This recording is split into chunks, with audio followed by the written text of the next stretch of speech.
So we're further exploring what it means to be a consumer by looking at this through the principal product that we're given as.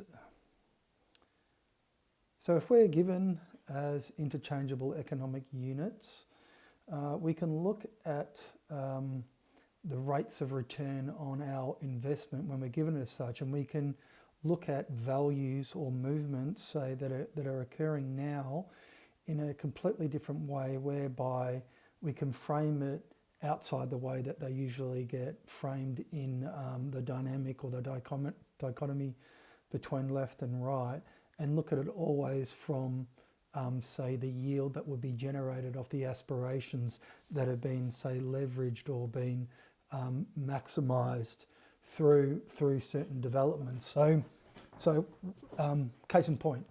So if mass migration is creating all these issues for Western countries and people feel that they're being replaced, then you look at the response to that is the identity of the nation becomes important, and so therefore you're seeking to clarify exactly what makes a person British, say, for example, or something, And so if that's the case, well, so in that way, what happens is that, okay, if people get beholden to the questions of identity in this way, then ultimately they're not looking at the principal status of them where in the commercial paradigm, which is always transcendent to the identity that you sell yourself on.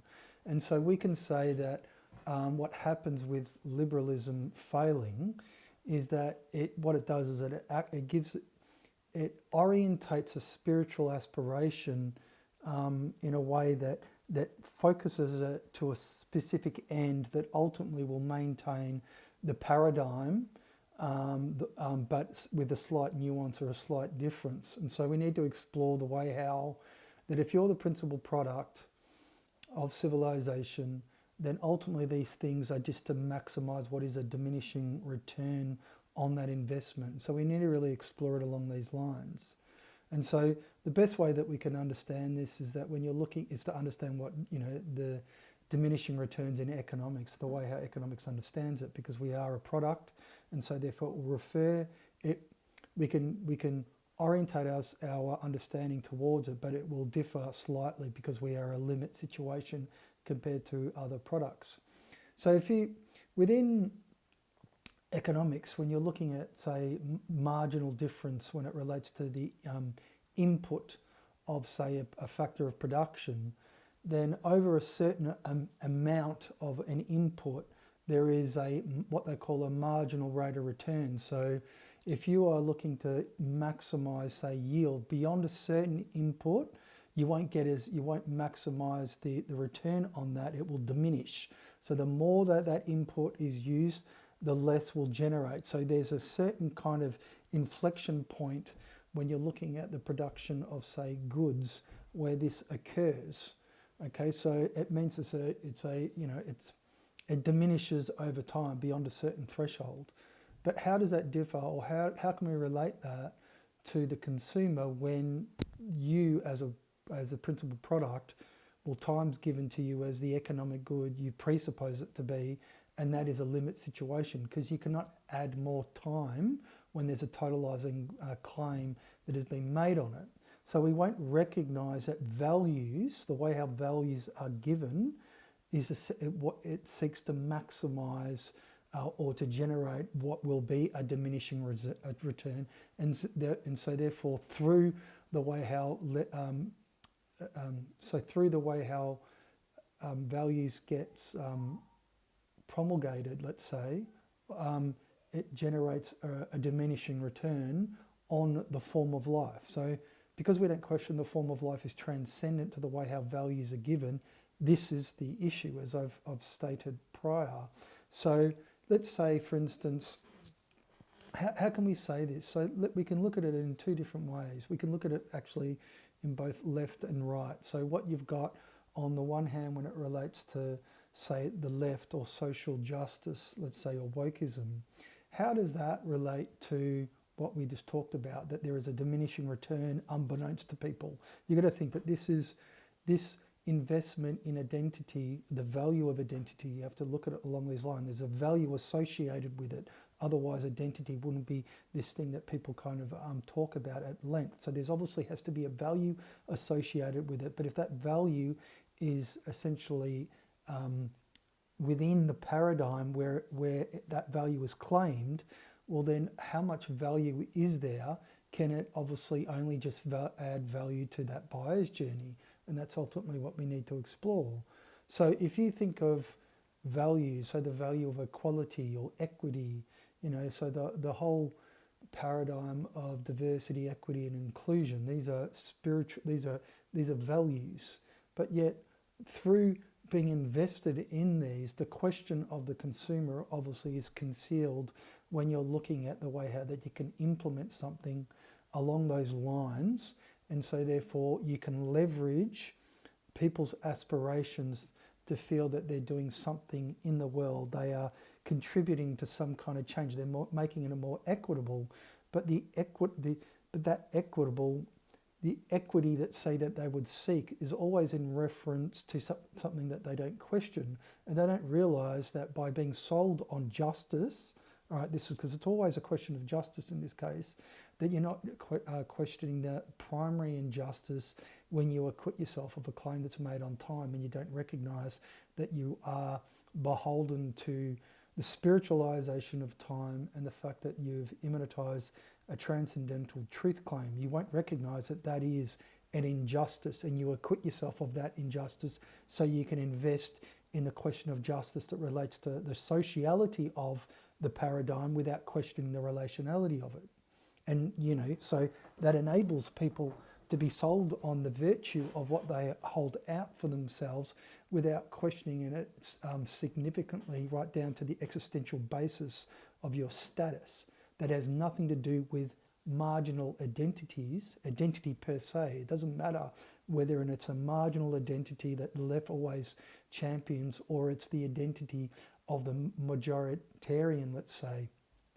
How does that differ when you're looking at the existential status in the commercial paradigm? Is that you're the principal product. You are a demand sender or a credit instrument. How would that maximize, let's say, the return? Well, if you focus people on these things, it's to the exclusion of questioning basically the no place of modernity, and so your questioning doesn't go beyond the false dichotomy of our politics, because the question of spirituality is completely and utterly jettisoned in this case. So what you do is that if you're a demand center, and so you invest in the values of diversity, equity, inequality, inequality or inclusion or all these other things, then ultimately you're orientating yourself towards what would be a value, but a value add that to the buyer's journey that's been set for them. And so people won't look at it this way because people don't realize the nature of the totalizing claim that's made on their existence when life's given as a buyer's journey. So even if you presuppose that you're orientated towards something that's got nothing to do with commerce, you've got to think of the way how that you sell yourself on the marginality of your time or your labor and your leisure. But as I've stated prior, when you're looking at the totalizing claim that's made on it, it works on the indistinction. Time given as an economic good is an economic good irrespective of the marginality of your time, your labor or your leisure. So the marginality or the value of your time is always in reference to what is transcendent. And so because people don't question that, they don't realize that they're actually investing in the value to maintain the way how things are given, but yet they're going to be sold not to see that. And this applies to the left as much as what it does to the right. Because if you're looking at it from the right's point of view, well, how do we define that? If we just look at that the right is essentially orientated towards nativist-like claims of identity, all right, so therefore it's not a marginal one that becomes the object of a justice, but it becomes the majoritarian, and that becomes one of justice.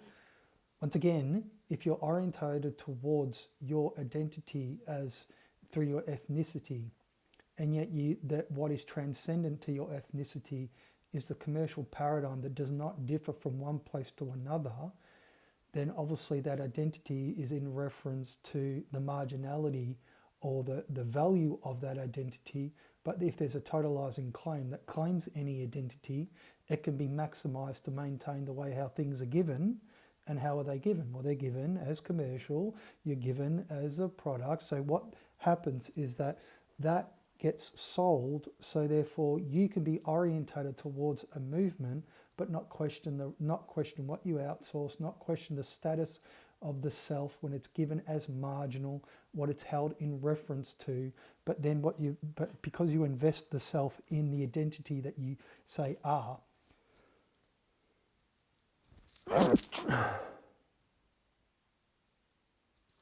But because you do that, you can't see that actually there is, it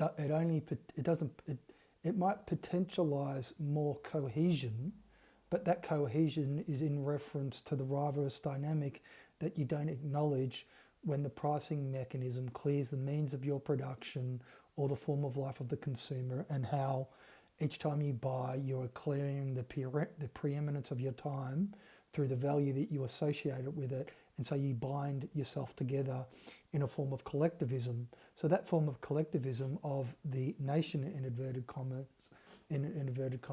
has a rivalrous dynamic that is never addressed when you are looking at that. So what happens is that the acute manifestation of social dislocation and the ills of modernity enables that reactionary nihilism ultimately to be legitimized, but you're not looking at the principal nihilism when you spiritualize time. This is essentially the problem that this faces. Now, there's not to say that the nation cannot be a vehicle that addresses nihilism, all right? Because in that case, and I talked about this prior, and this relates to the West in particular, because there's a common heritage through the language group where you share, and the principle, if you're looking at freedom as compared to other peoples on the planet, and actually removing religion from our worldview and orientated towards the question of heritage or ancestry that has nothing to do with religion per se.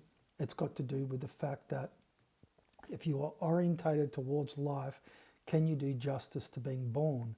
Your birth, all right, it's got nothing to do, it might be connected to the place where you are born, but it's ultimately connected to the spirit that is transcendent to the borders that have been created. And so therefore what you can do is that you can trace that spirit outside your ethnic heritage, especially when it relates to the West, and see what's common between all the nations of the West, and whether or not that is something that can actually renew that civilizational domain, all right, through the shared culture or heritage. And so in that way, what you're doing is, if you address that, you can address it through the nation.